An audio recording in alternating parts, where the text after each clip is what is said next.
Bem, muito boa tarde a todas, a todos que nos ouvem e que nos veem. Nós tivemos um pequeno problema no áudio com os nossos apresentadores, mas eu vou fazer a tecla SAP deles. O que eles disseram é: muito obrigado, Ricardo Abramovay. Muito obrigado, Rosisca Darcy de Oliveira. Muito obrigado, Joaquim Falcão. Vocês engrandecem a conclusão do nosso encontro, com participação de pessoas tão ilustres como vocês, pessoas tão generosas de compartilharem seus conhecimentos, seus saberes, com os mais de 20 mil inscritos no nosso FISWiki, que hoje e com este painel se encerra. Foi uma semana de grande vibração, de grande discussão de conteúdo. Foi uma contribuição gigantesca que demos todos para a melhor qualidade da assistência médica e hospitalar no Brasil. Trouxemos pessoas e especialistas das diversas áreas de conhecimento, não somente da saúde, da área da economia, da educação, do transporte, da logística, enfim, do varejo, de todos os segmentos da economia e da sociedade, para compartilharem conosco as suas experiências que pudessem ser incorporadas ao setor saúde para melhorar significativamente o que interessa, que é o acesso. Acesso é sempre ele o que nós queremos discutir. Como garantir o acesso da população brasileira de forma equânime a serviços médicos e hospitalares de qualidade. No encerramento desta semana, eu queria reafirmar aqui a nossa homenagem do FIS aos profissionais de saúde que, durante a pandemia, se dedicaram com tanta intensidade ao cuidar dos seus pacientes em ambientes, às vezes, os mais hostis e com dificuldades de equipamentos de proteção individual, expuseram suas vidas para proteger as nossas. Como médico, eu fico muito orgulhoso dos meus colegas que estavam lá na frente, fazendo assistência à população.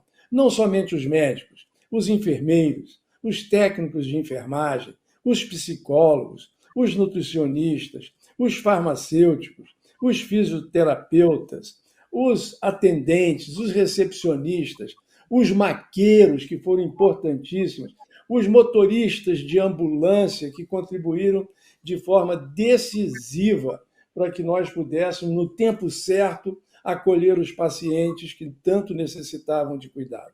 Muito obrigado a todos, as pessoas que trabalharam durante a pandemia nos supermercados, nos caminhões de lixo fazendo a coleta domiciliar e hospitalar, nas farmácias, enfim, os entregadores de alimento em casa, essa gente que nos permitiu, naquele momento de maior perigo de contaminação, recebermos na nossa casa uma comidinha pronta. Muito obrigado de coração a todos vocês. Agora, iniciaremos, então, o nosso encontro de hoje, finalizando essa semana do FIS, não sem antes agradecer as dezenas de jovens que estão aí, sem aparecer as suas caras nos nossos vídeos, mas que estão trabalhando diuturnamente para que o FIS Week fosse um sucesso durante essa semana. A equipe do FIS, o meu aplauso de pé. Bem, eu queria apresentar a vocês os nossos grandes convidados de encerramento de honra desse nosso encontro. A professora Rosisca Darcy de Oliveira, uma querida amiga, uma pessoa da melhor qualidade intelectual, moral, humanística, membro da Academia Brasileira de Letras, escritora renomada, é uma figura e uma personalidade singular que merece o nosso respeito, a nossa admiração e, especialmente, o meu muito obrigado, Rosisca Darcy de Oliveira. Está conosco também o professor Joaquim Falcão, esse cariocamente olindense, como ele mesmo se autodenomina, nasceu no Rio, mas a sua alma, a sua história está lá em Pernambuco, especialmente em Olinda, onde ele vive em Ponte Aérea. Especialmente eu descobri isso durante o Carnaval. Ele foi fundador de um bloco carnavalesco na sua juventude, lá em Olinda. E é uma figura extraordinária, que tem um conteúdo intelectual de altíssima reputação, grande escritor e membro da Academia Brasileira de Letras. E, por fim, não menos importante, o professor Ricardo Abramovay, um economista que tem como singularidade ser um homem contemporâneo, que respeita a sociedade do ponto de vista de estar sempre buscando encontrar meios de responsabilidade social pela economia. Muito obrigado, professor, grande professor da Universidade de São Paulo. Muito obrigado, professor Ricardo Abramovay. Muito obrigado, professora Rosisca Darcy de Oliveira. Muito obrigado, professor Joaquim Falcão. Iniciamos esse nosso encontro falando sobre o desafio ético de compatibilizar economia, ciência e humanismo com o professor Joaquim Falcão. O tempo é seu, professor. Muito obrigado. Obrigado a vocês todos. Parabéns pela iniciativa.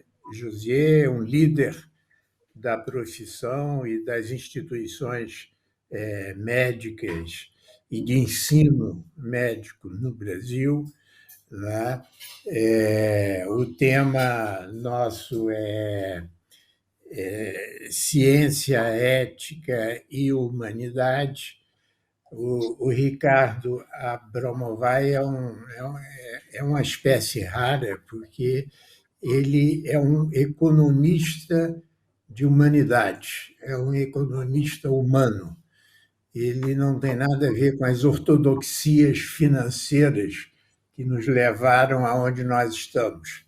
De modo que é com prazer que eu estou ao lado de Ricardo e de Rosisca, minha colega da vida inteira, da ABL, e que é um grande nome nas posturas éticas que temos que seguir na sociedade.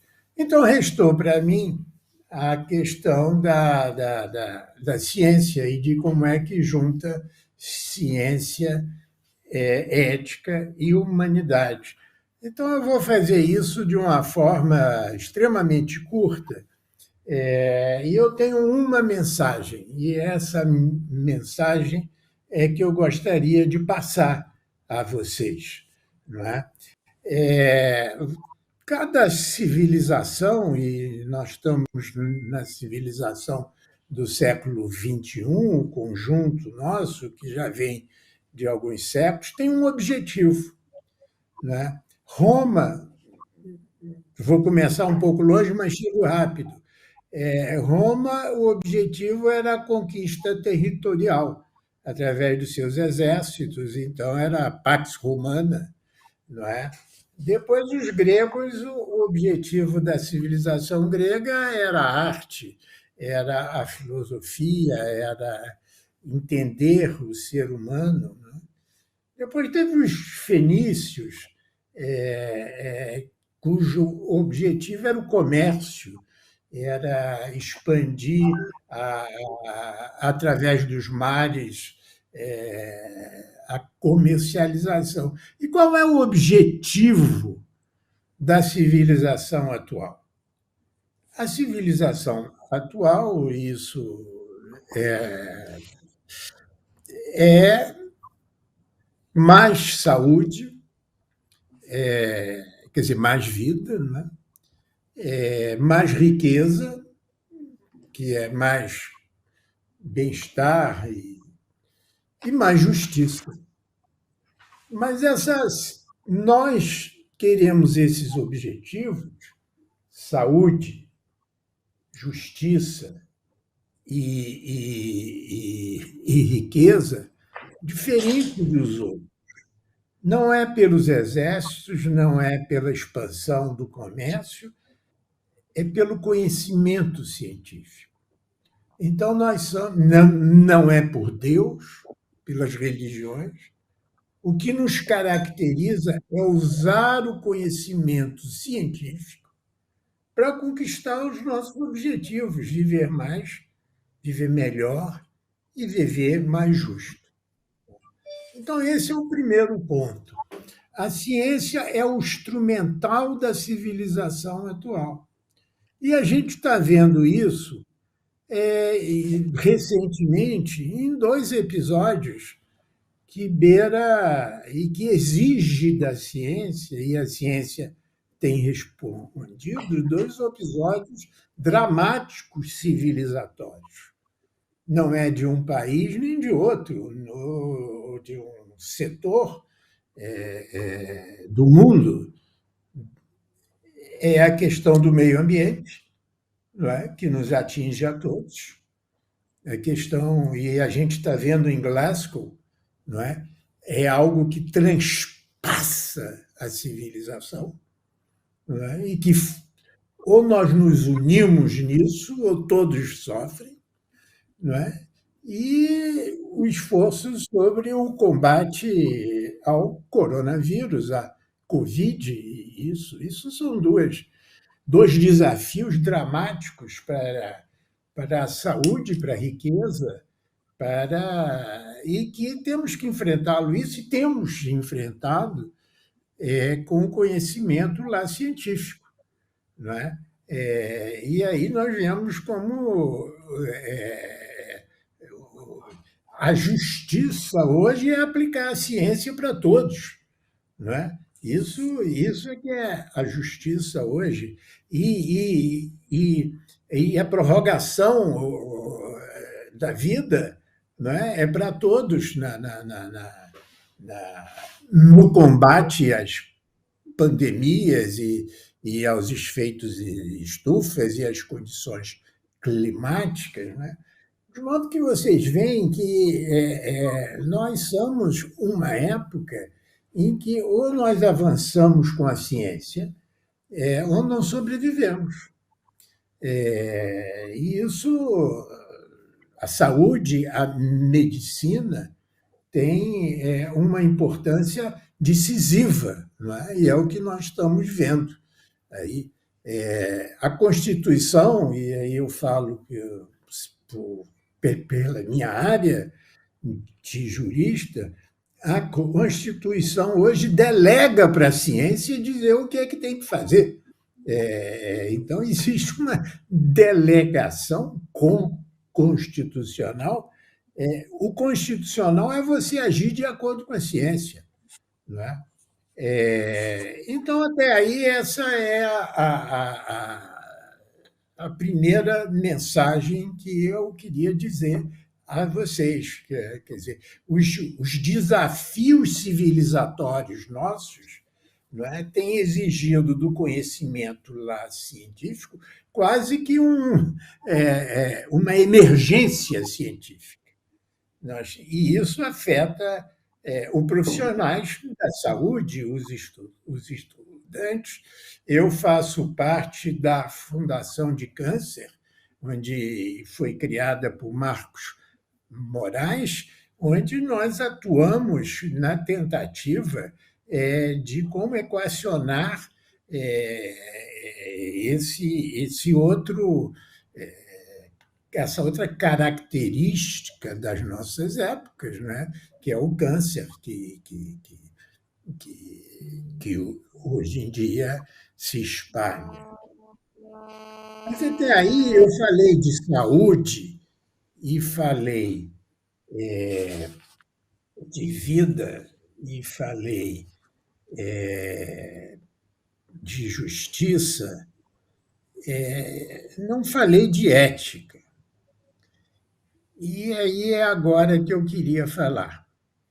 E ao começar a falar de ética, eu vou desenhar a minha proposta.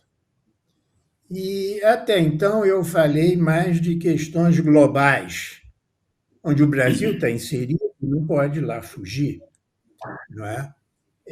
Mas agora eu vou, como eu gosto de te dizer, encharcar os pés na realidade brasileira. E vou fazer isso através da questão do meio ambiente e a questão da medicina e o meio ambiente.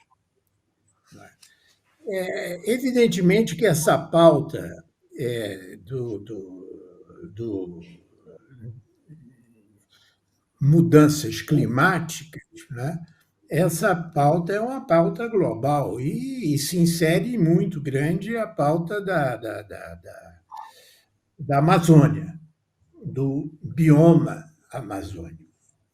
Mas se eu enxergar os pés na realidade brasileira e na realidade especificamente do Rio de Janeiro, ao lado da importância da Amazônia, tem para o Brasil, eu acho, uma urgência maior, que é o bioma da Mata Atlântica, que é onde nós vivemos, né? Onde vive a maioria da população brasileira. E nós não estamos dando a importância devida à proteção do bioma da Mata Atlântica. Um jovem secretário do Rio, que foi meu aluno, e ele me chamou a atenção, ele é o secretário do Meio Ambiente aqui do Rio.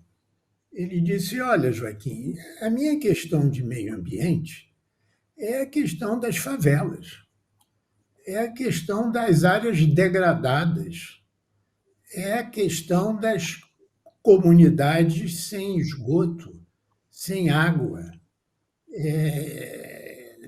Nós temos a Amazônia muito bem, mas a pauta de urgência nossa é a saúde, é o conhecimento científico dentro de onde nós vivemos.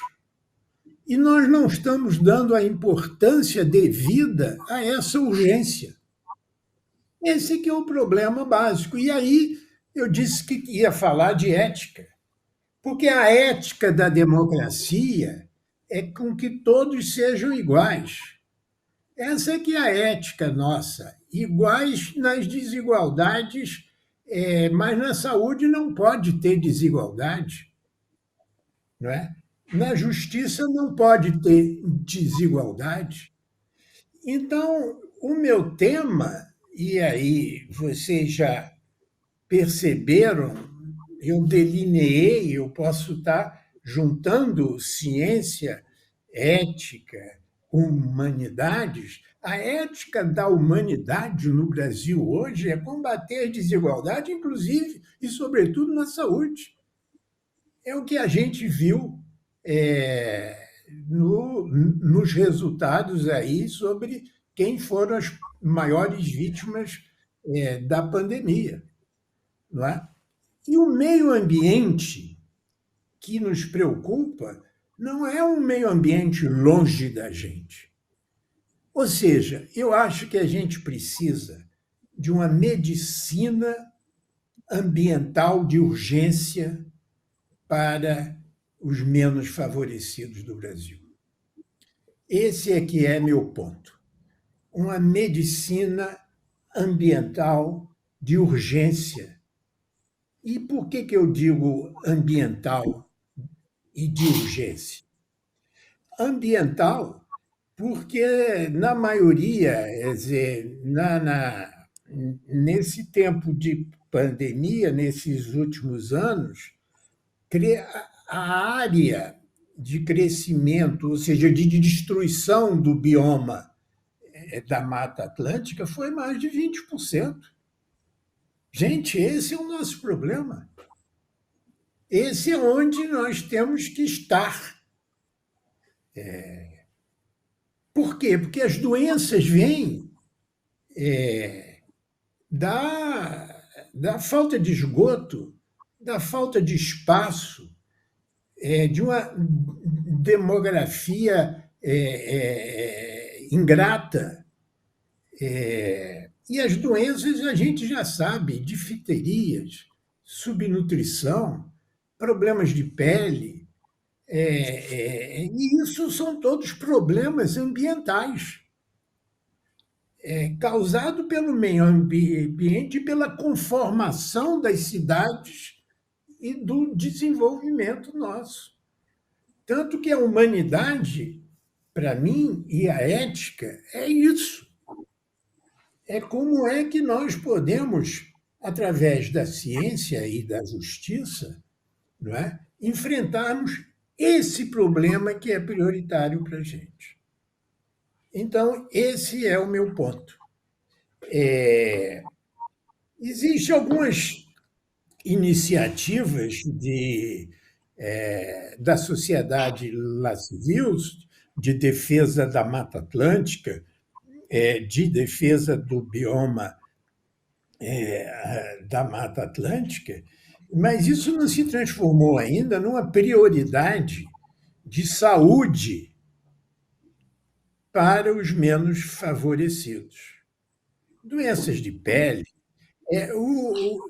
O aluno subnutrido ele tem um desempenho intelectual e escolar muito menor. Então, nós precisamos.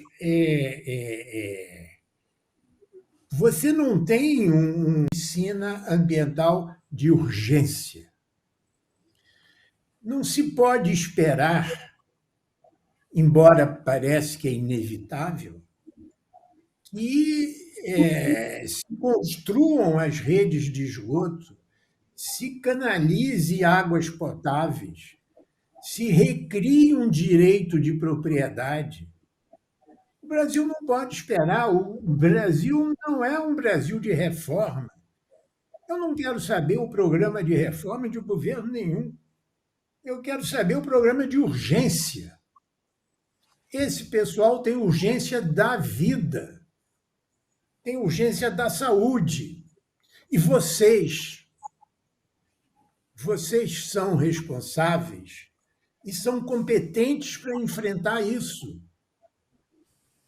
Eu fico, como diz o pernambucano, agoniado por ver que existe capacidade instalada, conhecimento científico, disponibilidade de líderes para enfrentar esse problema.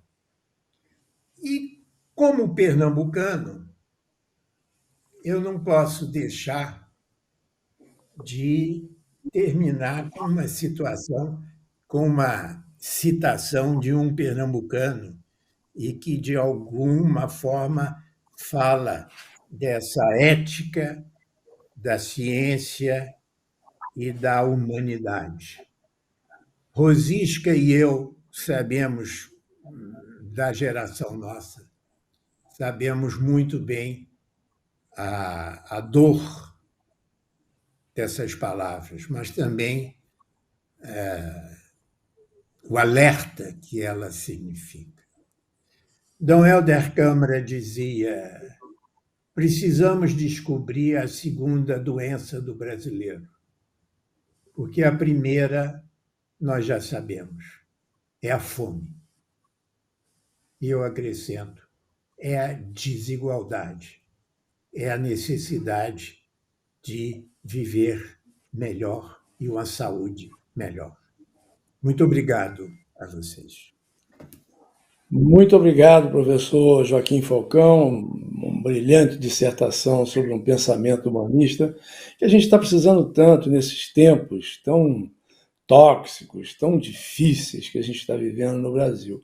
Nós precisamos de gente como o senhor, que nos fale com essa clareza, com essa profundidade, o que precisa ser assumido de fato pela nossa população, pelos líderes políticos. Eu acho que há pouco nós fazíamos o encerramento de um outro bloco do nosso FIS Week com a Neca Setúbal, e ela nos dizia também que a gente precisa acabar com os mimimis e começar a fazer a coisa acontecer. De fato, é a urgência de fazer as coisas acontecer. Eu nunca tinha pensado nessa questão de não querer reforma. Nós precisamos definir o que precisa das urgências. Quais são as nossas urgências? E o diálogo é necessário.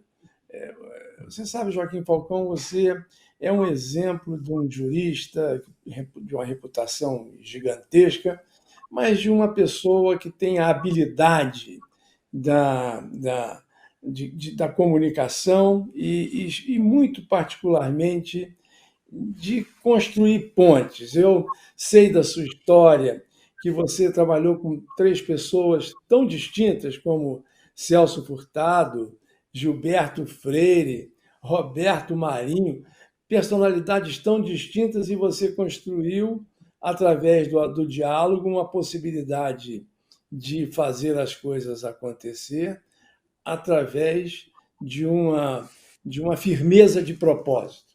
Você sempre, nos seus artigos, eu sempre que acompanho o meio. Sem lhe interromper, mas fazendo, eu só queria sublinhar nesse momento que nós fizemos o primeiro programa de ecologia permanente da TV aberta do mundo, e o que mais durou, que é o Globo Ecologia. Esse programa, por iniciativa do Cláudio Savagé e de outros colegas, foi de um pioneirismo que vale a pena ver de novo, como Resgatar, diria. não é? É isso. Eu acho que é isso. É através mesmo dos pensamentos diferentes, o que é bom, da diversidade de pensamento, a gente tem uma unidade de propósito. E esse propósito de garantir o acesso à vida através da boa saúde, da boa educação, da boa habitação, é tudo que nós precisamos no Brasil. Eu passo de imediato a palavra para o professor Ricardo Abramovay, e para os seus comentários iniciais. Muito obrigado, professor Abramovay, pela sua gentil presença entre nós. Você, Ricardo, é uma dessas figuras, como bem disse o nosso Joaquim Falcão, é um economista humanista.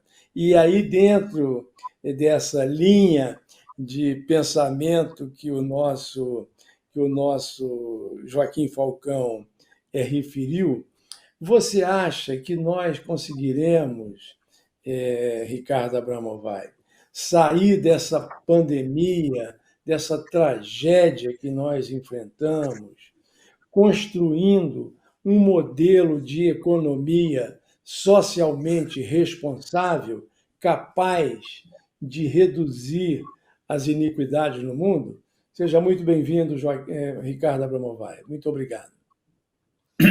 Muito obrigado, Josier. É um prazer, é uma honra estar aqui com você, com o Joaquim e com o Rosisca, pessoas que eu admiro tanto. E eu preparei, quando eu vi o título da nossa mesa, compatibilizando ciência, ética e humanidade, eu preparei alguma coisa que não é uma resposta à questão que você está me colocando, Josier. A questão que você me coloca, ela só pode ser respondida pela afirmativa. Se a gente disser a gente não consegue fazer isso, então é melhor pendurar a chuteira. E uma observação a respeito do tema da fome que o Joaquim tocou: esse ano nós estamos celebrando 75 anos de publicação da Geografia da Fome. A Cátedra Josué de Castro, da Faculdade de Saúde Pública da Faculdade de Medicina da USP, vai realizar um evento sobre os 75 anos da Geografia da Fome, e esse tema se tornou um tema incontornável no Brasil. Mas eu preparei para essa nossa tarde alguma coisa em torno do tema. Por que compatibilizar ciência, ética e humanidade?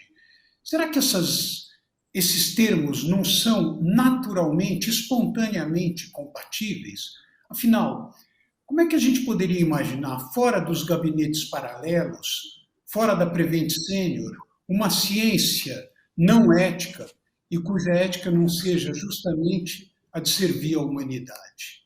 Assim sendo, a ciência não apenas seria compatível com ética e humanidade, mas a sociedade naturalmente haveria como tal e daria total apoio ao seu desenvolvimento. Eu fiz essa descrição, obviamente caricatural, porque ela não corresponde aos fatos. Desde a Revolução Científica do século XVII, a desconfiança com relação à ciência é permanente, como mostram não apenas Galileu, mas também a hesitação de Darwin ao longo dos 20 anos que ele levou para publicar A Origem das Espécies. E é muito interessante, nesse sentido, ouvir o podcast 20 Mil Léguas, onde se conta a história e a escrita do Darwin. É fascinante. Durante o século XX, a contestação à ciência tomou sua forma mais drástica e dramática com a ideia de ciência proletária, que aniquilou a pesquisa biológica e agronômica da União Soviética com Lysenko e etc., e de ciência nacional alemã durante o nazismo. Mas cuidado, seria um engano imaginar que a ciência é ameaçada apenas pelo totalitarismo. O negacionismo científico ganhou força não apenas sob governos de extrema-direita como Trump e Bolsonaro, mas foi um dos fenômenos mais graves da atual pandemia e, em grande parte, é ele que responde pelas teorias conspiratórias, cujos resultados são a recusa à vacinação e a dificuldade de vencer a pandemia, mesmo em países ricos e com governos democráticos, como a gente está vendo agora na reincidência da pandemia na União Europeia. Como explicar isso? Como explicar essa resistência à ciência? Um dos maiores pensadores do século XX, o sociólogo Robert Merton, mostrou como, mesmo em sociedades democráticas, a ciência é ameaçada porque ela fala uma linguagem distante do cotidiano das pessoas, porque ela toca em temas cuja importância as pessoas não compreendem, porque os resultados da ciência não são aquilo que confirma o senso comum.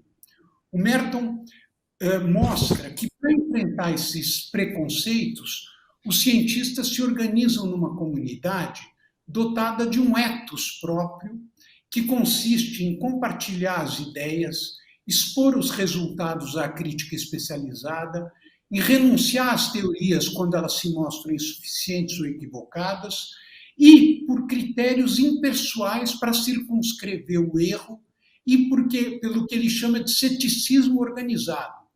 O cientista é, antes de tudo, alguém que duvida. De certa forma, o trabalho do Popper é a versão filosófica e epistemológica do que o Merton diz. Como é que eu sei que uma proposição é científica? Não tem fórmula mágica para isso. É expondo essa proposição às críticas dos pares, daí a importância dos pareceres das revistas científicas especializadas. Daí o crime que está sendo cometido contra a CAPES, o crime que se comete quando se coloca uma pessoa inepta a dirigir uma organização como a CAPES. A ciência não é verdade e certeza, a ciência é crítica e dúvida, mas dúvida e crítica fundamentada no que o conhecimento tem de mais avançado e sofisticado. O resultado desse ponto de vista é que a ciência estaria tanto mais segura quanto mais ela se fechasse numa espécie de torre de marfim que a protegesse contra a influência da sociedade. Pois bem, fortalecer esse ethos que garante a independência e a qualidade da produção científica, de fato, é muito importante. Os ataques que no nosso país a ciência e as organizações científicas vêm sofrendo por parte do governo federal exigem que se fortaleça essa independência. No governo Trump também houve essa ameaça à ciência e isso foi muito grave. Mas quando se trata de ciência, ética e humanidade, essa é apenas uma parte muito importante, mas apenas uma parte da história. E aqui começa a parte mais interessante do tema que nos foi proposto, ciência e ética e humanidade.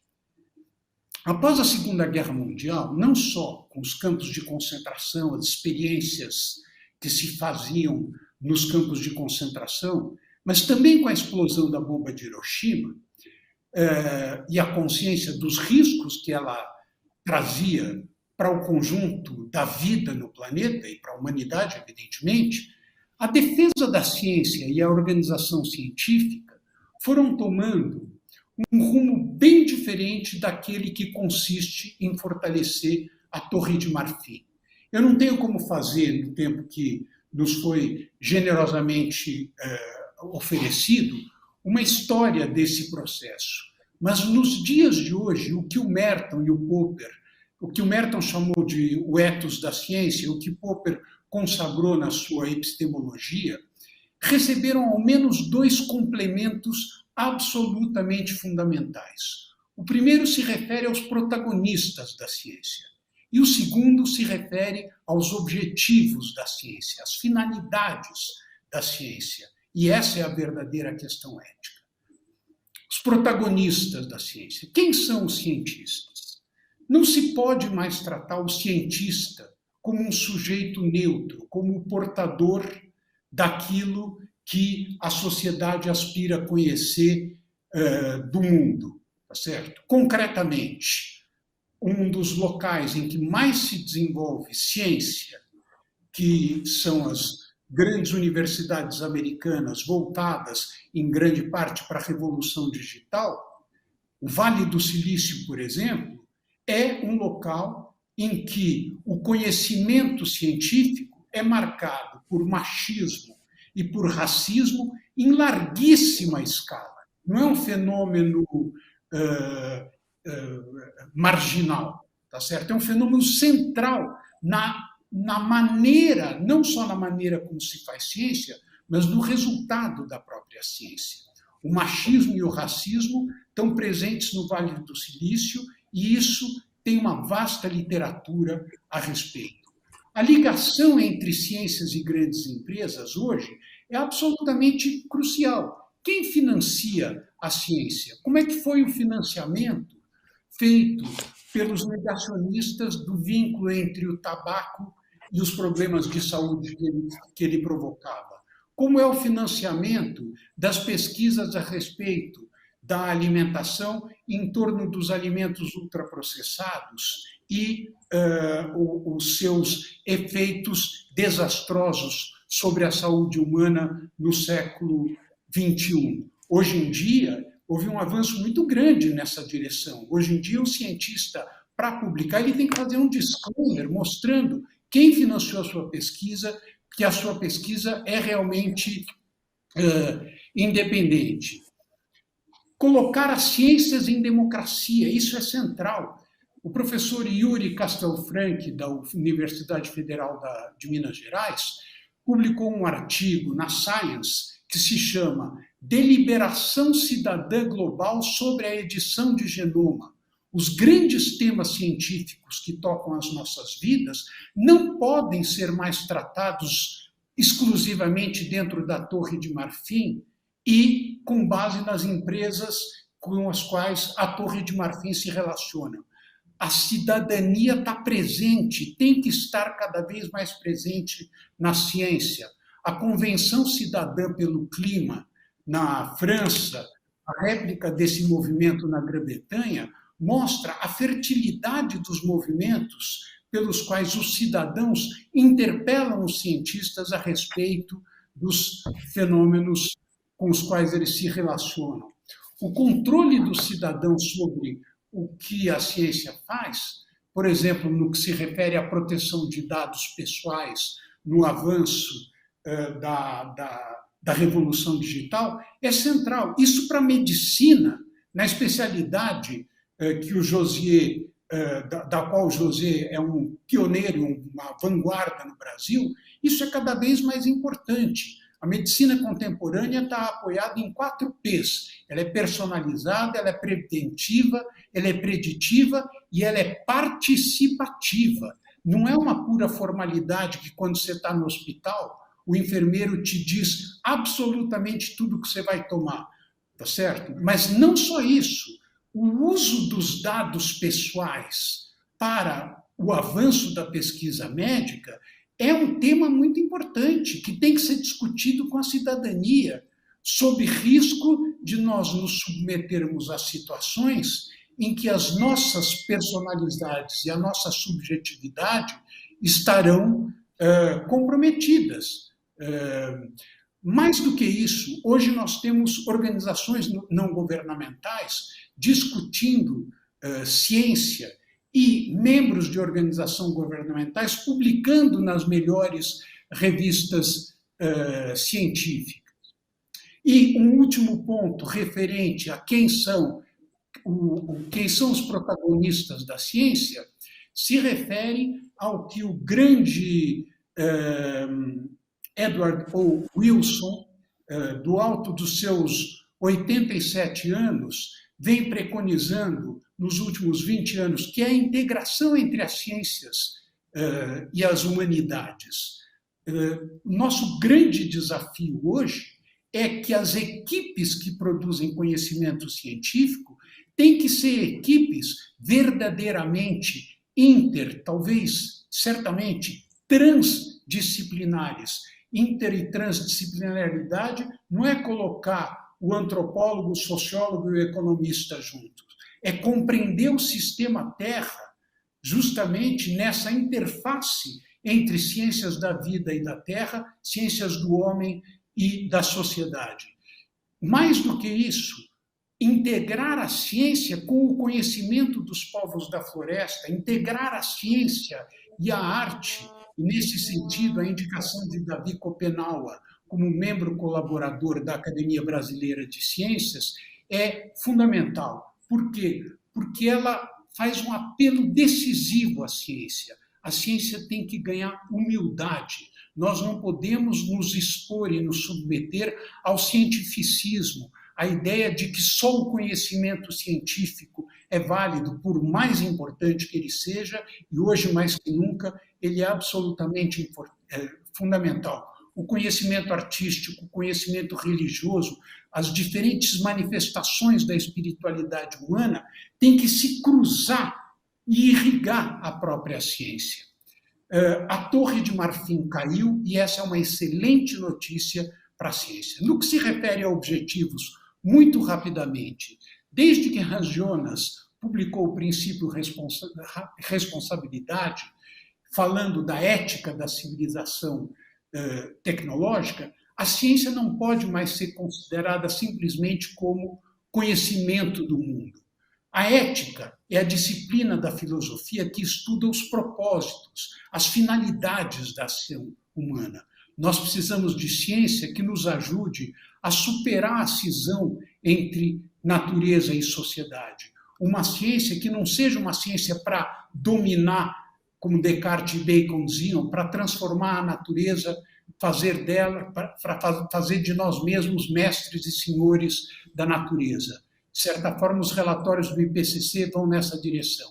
E reiterando aquilo que Joaquim Falcão disse de maneira tão brilhante, nós precisamos de uma ciência que nos capacite a superar a cisão entre economia e ética. Uma ciência que, eu acho que, de certa forma, os objetivos do desenvolvimento sustentável estão indo nessa direção. Esses me parecem ser os caminhos de compatibilização entre ciência, ética e humanidade. Muito obrigado. Muito obrigado, professor Ricardo Abramovay. Maravilhosa a sua exposição, como de hábito, como de hábito. Antes de passar a palavra para a nossa professora Rosisca Darcy de Oliveira, essa grande escritora, membro da Academia Brasileira de Letras, eu gostaria apenas de direcionar para a Rosisca, entre as coisas que Joaquim Falcão disse e que Ricardo Abramovay, especialmente porque Ricardo citou o Vale do Silício como um núcleo muito importante para ser observado de racismo e machismo, que a gente não pode repetir como referência do desenvolvimento de inovações e tecnologias e coisas assim. E hoje se fala muito, né, na inclusão plena dos negros, das mulheres, enfim, dos pobres, das comunidades LGTBs, e assim eu percebo que a gente definiu que cotas de negros e de mulheres poderiam ser uma forma de fazer uma ascensão social. eu gostaria que você falasse um pouquinho, é, Rosisca, também sobre isso, se cotas são suficientes ou se nós deveríamos construir portas extras para a cidadania das pessoas que estão fora dela do ponto de vista conceitual. E se você entende que é possível incorporar ética e responsabilidade social à economia de mercado. Seja muito bem-vinda, Rosisca Darcy de Oliveira. Muito obrigado pela sua presença entre nós mais uma vez. Muito obrigada, Josia, a você pelo convite. Parabéns, desde já, pelo sucesso do seu evento, que a mim não surpreende, porque tudo aquilo que você faz é sucesso, não é? E parabéns, portanto, a você, a todos os seus colaboradores. E é uma honra para mim, é um prazer estar aqui com vocês, porque me dá, inclusive, uma oportunidade, e eu vou, de certa maneira, reiterar palavras suas, não é? De fazer um agradecimento público, que eu acho que é sempre necessário, que não importa se ele é reiterado, a, todo, a todos aqueles, sobretudo os pesquisadores, os cientistas pesquisadores e os médicos e todo o pessoal da saúde que você mencionou, aqueles que estiveram e que estão ainda, porque isso está longe de acabar, né? Que estão ainda na linha de frente do combate a essa tragédia mundial, global, que nos aconteceu e que é a pandemia do coronavírus. Eu faço esse agradecimento àqueles justamente pesquisadores que buscavam a vacina e que foram surpreendidos dramaticamente no momento em que a ciência vivia um momento de esplendor, né? Em que ela se acreditava, de certa maneira, todo-poderosa, que da intimidade da célula ao espaço sideral havia inovação, havia perguntas, havia pesquisa, né? E isso transmitia um sentimento de onipotência, um sentimento de que nós podíamos responder a tudo com os instrumentos da ciência. E foram surpreendidos por um mistério, porque no começo da pandemia o que nós tínhamos era um mistério. Tudo era mistério. Ninguém sabia nada. E a ciência foi, de certa maneira, apeada do altar em que estava colocada e foi, juntamente com o comum dos mortais, atirada na incerteza, na dúvida, no medo, enfim, tudo aquilo que eu não preciso repetir e que constitui ainda a experiência dessa pandemia. E, apesar disso, a ciência reagiu e enfrentou essa situação. O mesmo fizeram os médicos e o pessoal da saúde, que também não sabiam como enfrentar aquilo, ou sabiam muito pouco, e que ainda assim arriscaram a vida. E continuam arriscando. Eu tive a perda significativa de alguns médicos, de quem eu era, inclusive, paciente. Então, eu tenho um sentimento de luto por eles muito forte. E a eles agradeço a todos vocês, né? Por outro lado, eu acho que já houve aí uma experiência importante para todos de uma compatibilização entre a pesquisa e a humanidade, né? Vamos deixar a ética para depois. Mas, enfim, houve essa compatibilização e nunca, que eu me lembre, houve uma aproximação tão grande entre a medicina, a ciência e o comum dos mortais. Esse que o Ricardo disse bem, tem diante da ciência um sentimento de distância, né, por conta de que eles não sabem o que se passa naquele mundo. Mas nunca houve, eu acho, uma aproximação tão grande e um sentimento tão grande de respeito pela ciência e pela medicina. E eu acho que esse é um momento que não se deve perder. E várias perguntas podem ser colocadas de por que isso está acontecendo, né? Eu queria tomar um exemplo que eu acho importante também nesse debate que foi colocado, tanto por Joaquim quanto por Ricardo, sobre a questão de uma ética democrática para a saúde, né? E, tomando esse exemplo, eu diria que o caso do Brasil é um caso a ser estudado, porque o Brasil está exatamente naquele momento, naquela situação em que outros países do mundo também estão, não é o único, mas onde existe uma onda obscurantista terrível, que aumenta cada dia no mundo todo. Essa onda obscurantista, ela não nasce do nada. E ela tem como seu grande inimigo a ciência. Ela tem horror à ciência, como tem horror à cultura e à arte. Mas a ciência é o nosso tema aqui.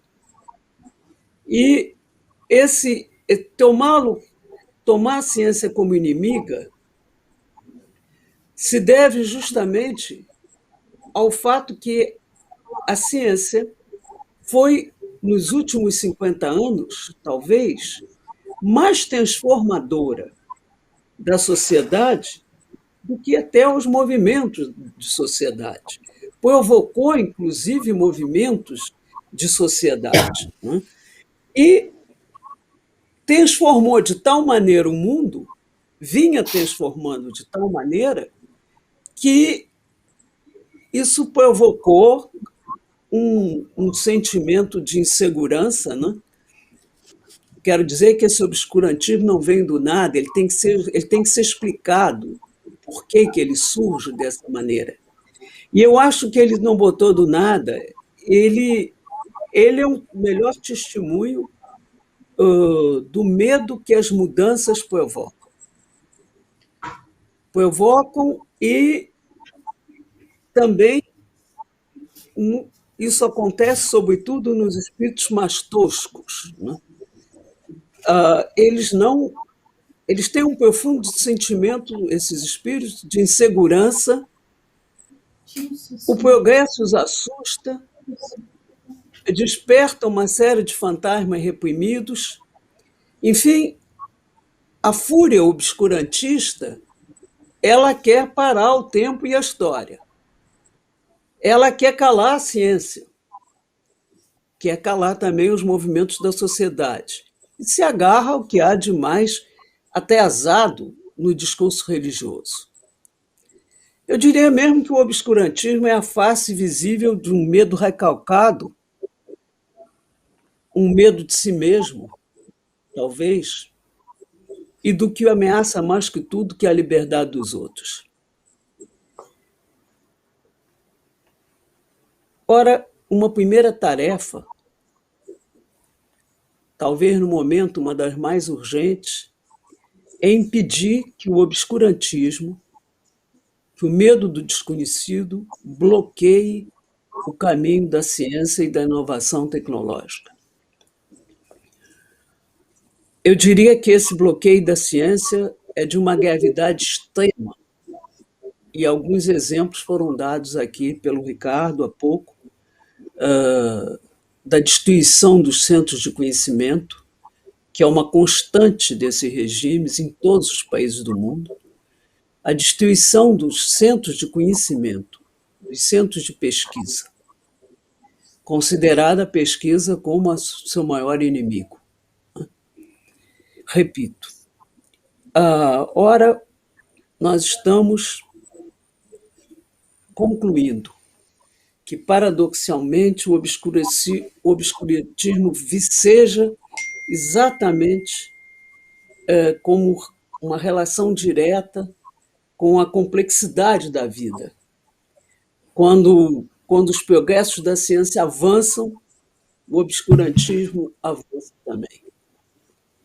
Essa é uma primeira preocupação minha que eu gostaria de sublinhar e deixar aqui, é a necessidade de combater, por todos os meios, o obscurantismo. Esse é um ponto, para mim, fundamental. Outra coisa que eu queria acrescentar é que uma pandemia é, e essa foi também, um grande revelador. E foi um revelador para o mundo inteiro, porque ela nos foi, curiosamente, anunciada na Conferência de Davos, em dezembro de 99. Em dezembro de 2019. Quando, para minha surpresa, pelo menos, e acho que para a surpresa de muita gente, que estava naquele momento já extremamente atenta à crise climática, naquele momento, ao relatar as grandes ameaças globais, a Conferência de Davos anunciou como, em primeiro lugar, as pandemias. Isso me chamou muito a atenção, porque não se ouvia muito falar nisso, a não ser em círculos muito especializados. Né? E, subitamente, aquilo aparece na primeira linha das preocupações globais, em segundo lugar, vindo a crise climática. Ora, o que aconteceu depois não se precisa contar, quer dizer, não foi só a ciência que foi tomada de surpresa, também as populações. Né? Então, por que eu digo que a pandemia é um revelador?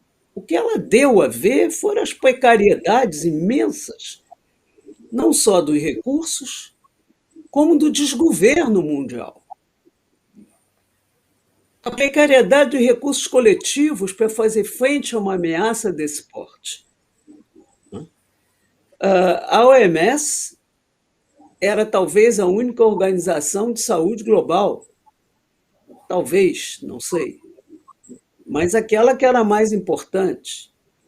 Mostrou-se com muito poucos recursos, por mais que tenha se esforçado, com muito poucos recursos para enfrentar isso. Né? Ora, a globalização ela pode ser descrita de várias maneiras, mas uma delas é a movimentação frenética dos aviões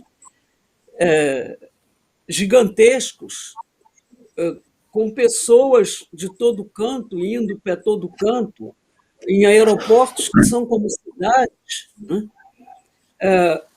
Em pouco mais de um dia, qualquer um dá a volta ao mundo e leva consigo os seus talentos, leva os seus testes físicos, leva a sua cultura, mas leva também os seus males. Um espirro, por exemplo, se leva. A globalização também é isso. São os vírus sem passaporte, são os que não apitam no detector de metais, são os terroristas invisíveis, são os inevitáveis imigrantes ilegais. E frente a eles não há fronteiras. Eles viajam tão incógnitos e livres quanto os capitais. São os dois que viajam livremente, né? Vírus e capitais. Bom, a pandemia está aí, né? E num mundo que se mostrou terrivelmente vulnerável, realmente vulnerável. Enfim, eu digo isso porque qualquer proposta de melhor enfrentar essa situação, no meu entender, vai esbarrar necessariamente na questão ética. Isso não é novo. Em 1948, quando Norbert Wiener trabalhou na cibernética, ele disse: eu tenho certeza que eu estou introduzindo uma ciência que pode ser para o bem ou para o mal. Mas ela não vai parar, nenhum conhecimento volta para trás.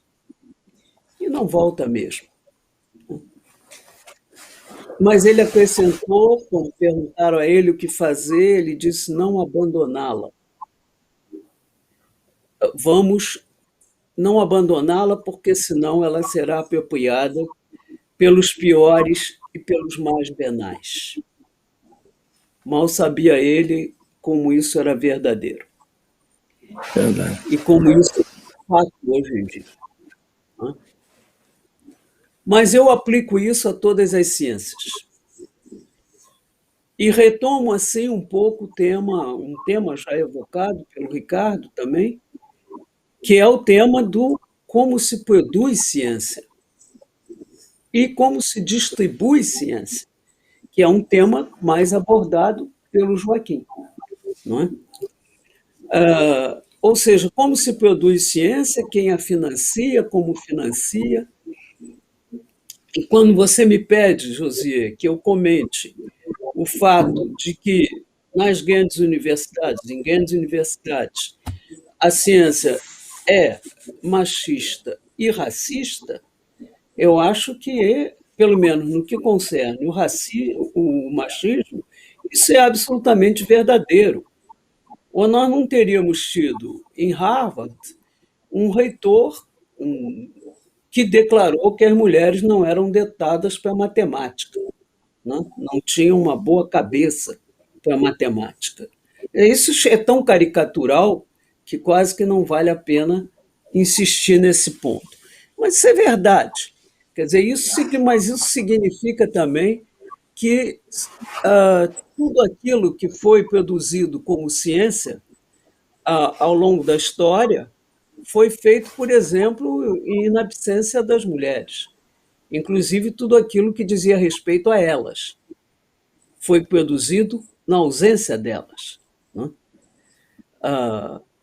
E daí que existe um livro muito interessante de uma psicanalista chamado Esse Sexo que Não É Um, né, que não é um sexo, referindo-se a uma frase do Lacan. Né? Então, e que também atravessa a história do pensamento científico. O racismo também nem se fala, quer dizer, e a resposta está sendo dada aí pelos próprios movimentos negros, né, que estão defendendo cada vez mais os saberes das suas cosmogonias, como também o mundo indígena. Fechei esse parênteses para responder a sua pergunta, mas volto à questão da ética e aquela que é a minha, que é também aquela que foi levantada por Joaquim, que é a questão e você, Josier, do acesso, da distribuição desse fruto do espírito humano, que é a ciência. Né? Eu acho interessante porque foi um cientista, o professor Ramburger, prêmio Nobel de Biologia, membro da Académie Française, que disse uma vez que os direitos humanos eram a joia do pensamento humano, porque eram os direitos humanos que tinham nos tirado da condição animal. Eram eles que tinham criado a ideia da compaixão, que a natureza não nos dava com a sua seleção natural. E eu diria que a questão dos direitos humanos é aquilo que o Joaquim chamou de ética da democracia. É impossível considerar, por exemplo, num país como o Brasil, que nós tentamos fazer dele uma democracia, inconclusa ainda, mas talvez ela seja sempre inconclusa, mas tentamos fazer dele uma democracia. É impossível construir isso sobre uma desigualdade do nível da nossa, que é, em si, um atentado aos direitos humanos. É absolutamente incompatível com os direitos humanos. Ora, quebrar essa desigualdade, criar, por exemplo, um país mais solidário, implica, no meu entender, antes de mais nada, numa mudança de valores.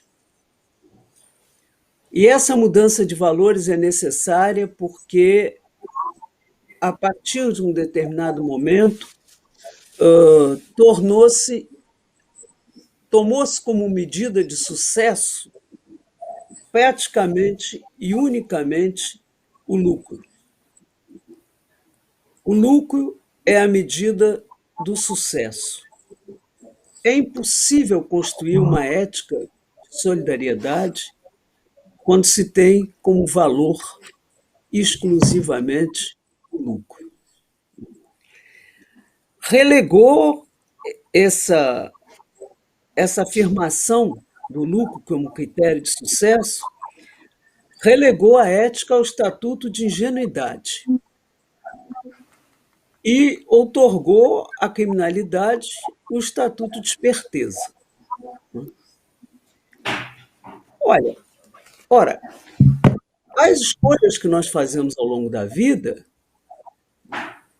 elas dependem fundamentalmente daquilo que nós atribuímos valor. Nós escolhemos uma coisa ou outra em função do que cada coisa vale para nós. Os valores valem pelo que eles são, mas na lógica mercantil não é assim. Na lógica mercantil é diferente. Não se pergunta o que uma coisa vale, mas pergunta quanto vale.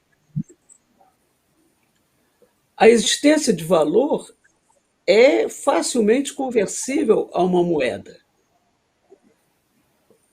Eu acho que quando esse valor, no sentido econômico, invade o campo dos valores em geral,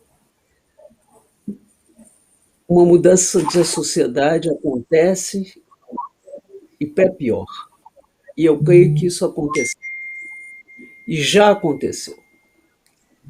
Porque as sociedades que são regidas por essa mentalidade,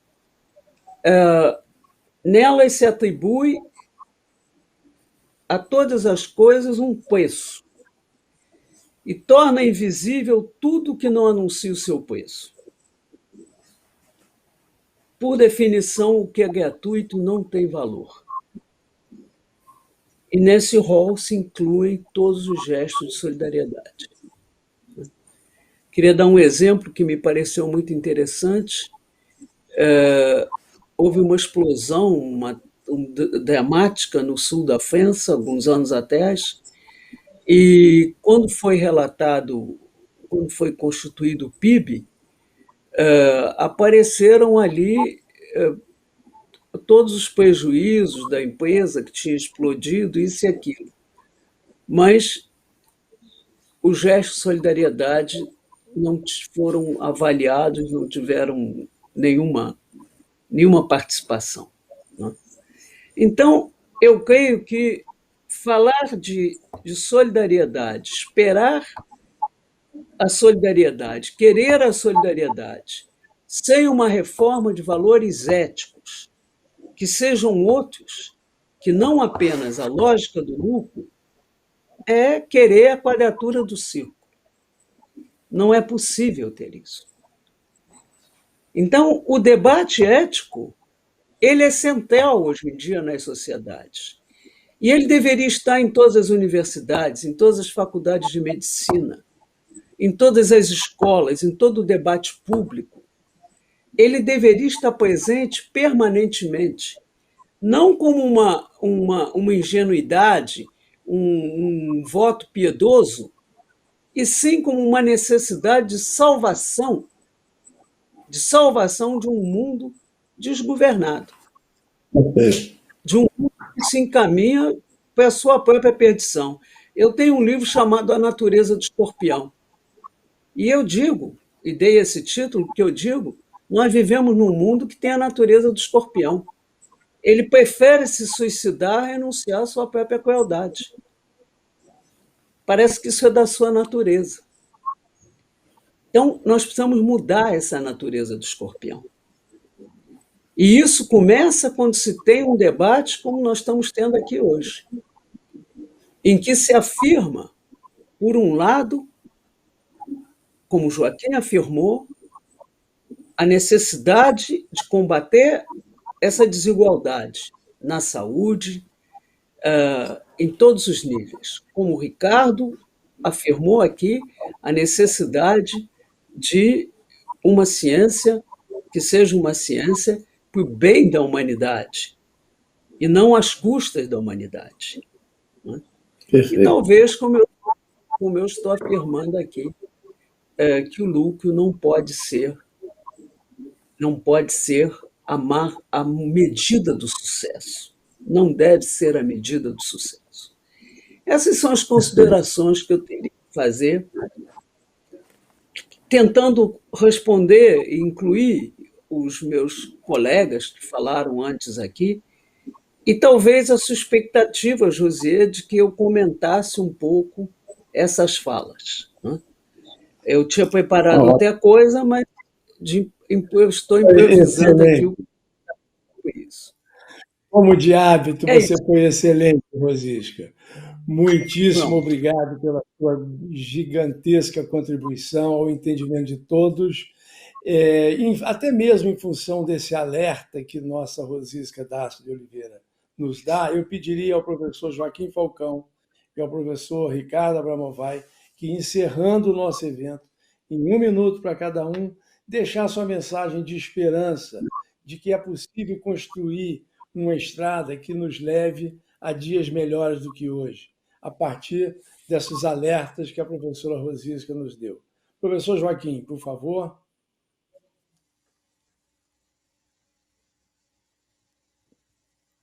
O seu som está fechado, Joaquim.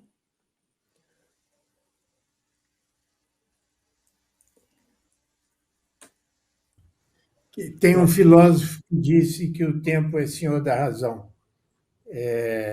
Eu estou muito preocupado com um Brasil que só tem futuro. Eu acho que o Brasil tem que ter urgência. Então, o tempo é senhor da saúde, e da saúde dos que precisam mais. Obrigado. Obrigado, professor Joaquim Falcão. Ricardo Abramovay, por favor. José, muito obrigado pelo convite. Que grande prazer e aprendizado ouvir o Joaquim e a Rosisca hoje. Essa urgência do Joaquim me lembra uma observação da Hannah Arendt, que ela dizia: a gente não tem que cultivar a esperança é o adiamento. Nós temos que agir. Hannah Arendt opunha esperança à ação. E a ação hoje começa fundamentalmente por a gente se livrar do fanatismo fundamentalista que hoje está no Palácio do Planalto e na Esplanada dos Ministérios. Enquanto isso dominar, vai ser impossível a gente ter esperança. Nós precisamos de ação. E depois da ação, nós vamos ter um trabalho imenso de reconstrução, porque o que essa gente fez na cabeça das pessoas, na alma das pessoas, ainda vai ser estudado. Mas é terrível. Então, ação. E justamente como nós temos jovens nos assistindo, os jovens estão dando em Glasgow, em todo lugar do mundo, o exemplo da ação. Muito obrigado. Muito obrigado, professor Ricardo Abramovay, professor Joaquim Falcão, professora Rosisca Darcy de Oliveira. Eu concluo dizendo que o conteúdo que vocês apresentaram hoje foi de extrema relevância para todos nós. Eu, como médico, posso também assegurar que serviços médicos hospitalares, serviços de saúde em geral, são bens de consumo. A diferença é que são bens de consumo que não podem ser regulados pela lei de mercado, exclusivamente, pelo menos. As leis de mercado não podem regular este bem de consumo, porque tem outros valores éticos, morais, que precisam ser considerados nessa tomada de decisão. Muito obrigado a todos, fiquem com Deus, estejam protegidos, com saúde, se mantenham vivos, porque o Brasil precisa demais de vocês. Até o próximo ano, se Deus quiser. Foi ótimo esse nosso encontro.